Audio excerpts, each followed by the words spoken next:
Welcome students, मैं अरशाद अहमद और आज के इस लेक्चर में हम क्लास 11th की मैथ का chapter number 4 principle of mathematical induction जो है वो स्टडी करेंगे और उसका जो है हम इंट्रोडक्शन पढ़ रहे हैं।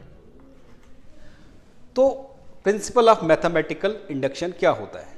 प्रिंसिपल ऑफ मैथमेटिकल इंडक्शन एक सिंपल टूल है, मैथमेटिकल टूल है जिसको हम अलग अलग मैथमेटिकल स्टेटमेंट्स को प्रूफ करने के लिए इस्तेमाल करते हैं।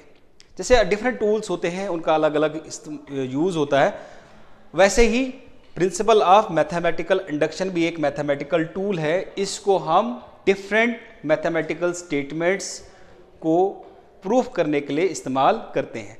तो मैथमेटिकल जो है डिफरेंट स्टेटमेंट्स होती क्या क्या हैं कि फॉर एग्जांपल हमारे पास अलग अलग स्टेटमेंट्स होती हैं, अलग अलग जो है वो फॉर्मूलेज होते हैं, उसको उनका जो है फॉर्मूला होता है और एकदम से हम किसी भी प्रॉब्लम को सॉल्व कर पाते हैं।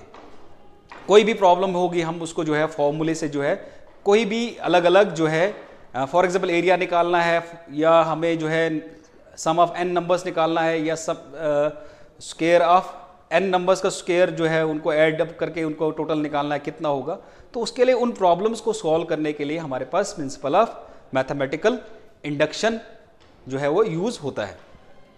अब इंडक्शन क्या है? इंडक्शन जो है वो एक ऐसा वर्ड है, ये इसका मीनिंग ये है कि ये हमें बताता है कि स्पेसिफिक से जनरल की तरफ जो हमारे पास कुछ ऐसी चीज़ें होती है जो स्पेसिफिक चीज़ों के लिए ही इस्तेमाल होती हैं, वो स्पेसिफिक चीज़ें या वो जो स्पेसिफिक चीज़ों के ऊपर जो कुछ ऐसी फॉर्मूलेज होते हैं वो हमने जर्नल के ऊपर अप्लाई करने हैं।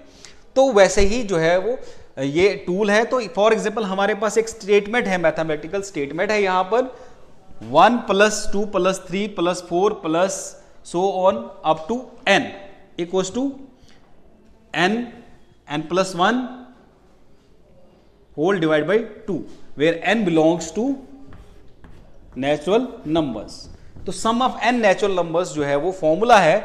फॉर एग्जांपल आपको बोला जाता है कि आप सम ऑफ फर्स्ट 50 नेचुरल नंबर्स को कैलकुलेट करो, तो आप ऐसे तो कैलकुलेट नहीं कर पाओगे, आपके पास बहुत टाइम लग जाएगा। फॉर एग्जांपल आपको अगर एक एक करके बोले जाएगा कि आप 1 + 2 + 3, तो ऐसी प्रॉब्लम्स को डील करने के लिए हमारे पास एकदम से एक फॉर्मूला होता है और एकदम से हम कैलकुलेट कर सकते हैं। फिर 50 से आगे आप 500, 5000, 5 लाख तक आप आराम से कैलकुलेट कर सकते हो।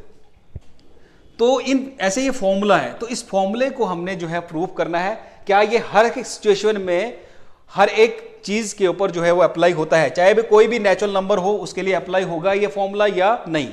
तो इसके लिए हमारे पास कुछ केसेस है।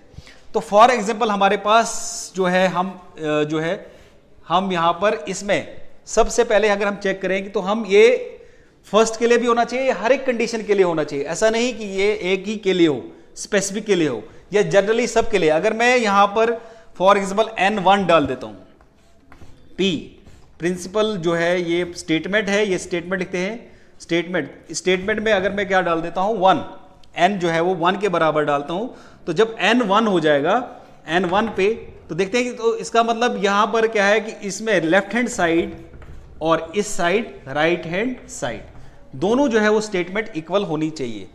तो अगर मैं यहाँ पर 1 डाल देता हूँ तो राइट हैंड साइड में अगर मैं 1 डालता हूँ तो राइट हैंड साइड में कोई प्रॉब्लम नहीं है। अब 1 डालो, 1 प्लस n की जगह 1 डालना है 2, तो ये आ जाएगा 1, 2/2 कैंसल, या राइट हैंड साइड में आपके पास वैल्यू जो है वो 1 आई।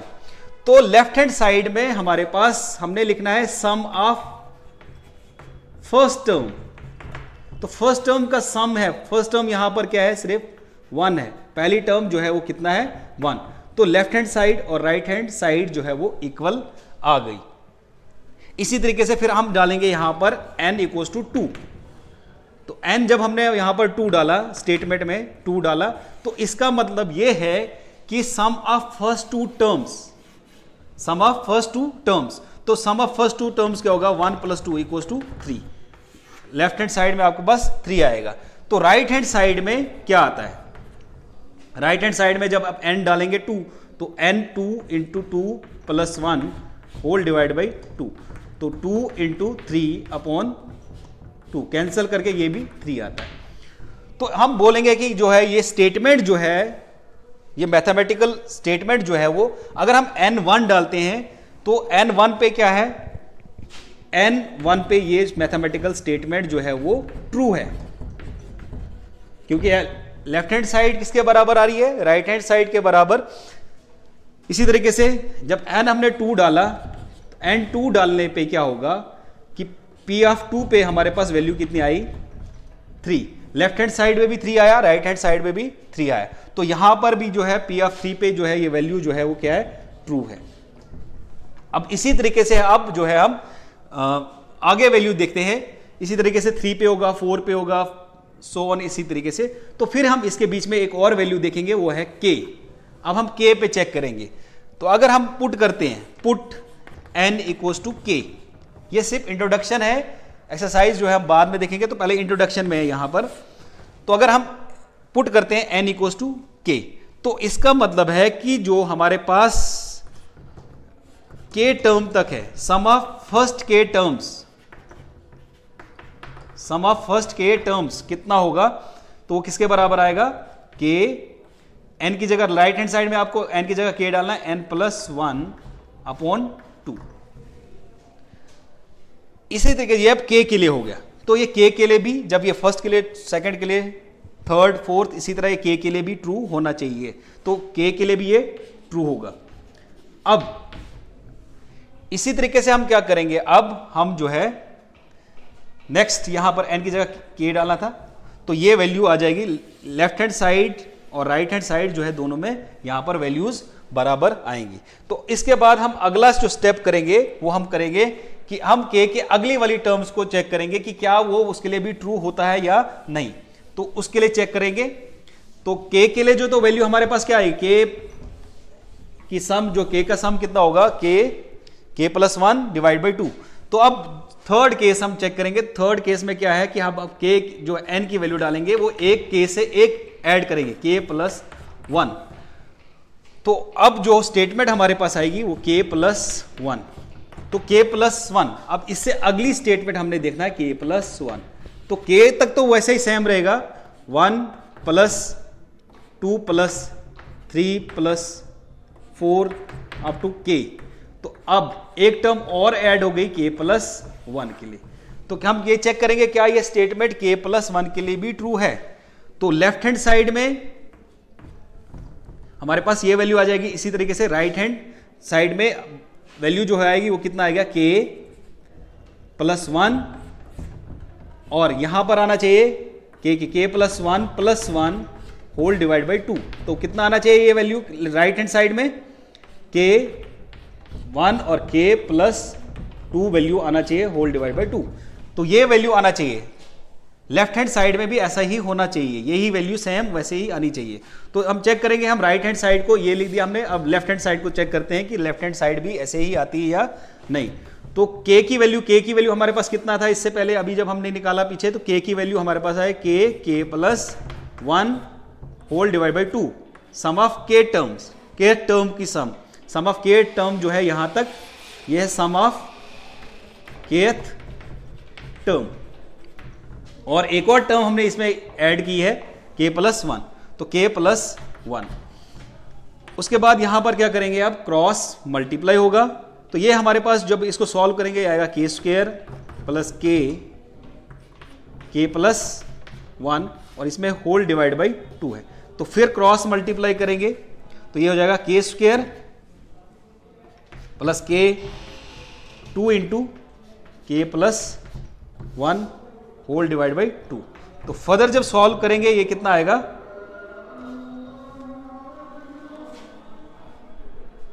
फर्दर सॉल्व करने के बाद यहां पर आएगा k स्क्वायर प्लस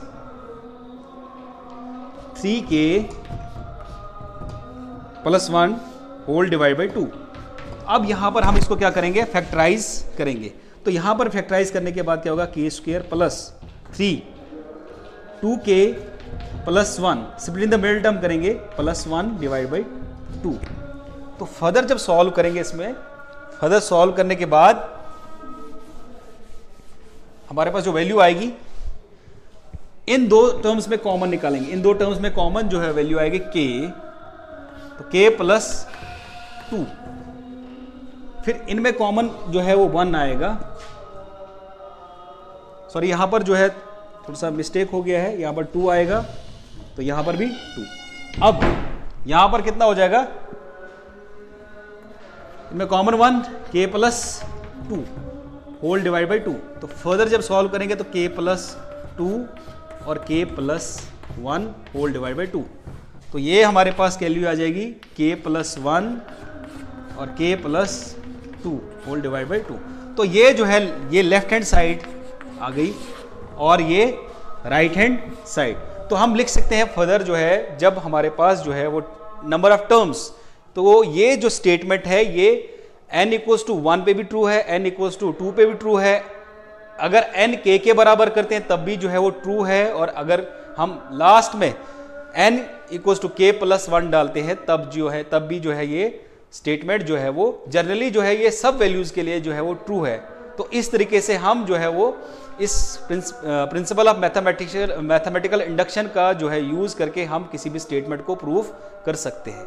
तो आज के लिए बस इतना ही, नेक्स्ट वीडियो में हम जो है वो एक्सरसाइज स्टार्ट करेंगे। Thank you.